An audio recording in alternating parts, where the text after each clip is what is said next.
نوعها، إذ سبقتها عمليتان قبل عشرات السنين للجنديان سليمان خاطر وأيمن حسن.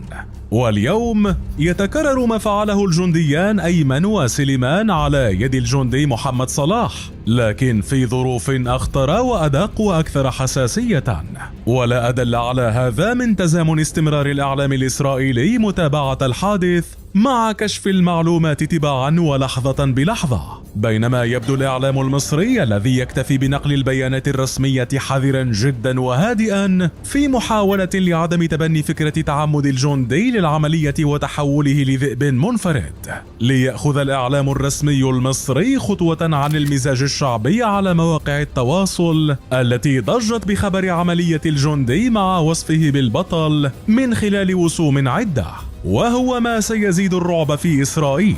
مع مخاوف انتشار عقلية الذئاب المنفردة أكثر وأكثر، وهي الذهنية التي يضرب بها فلسطينيون إسرائيل بين الفينة والأخرى، حيث لا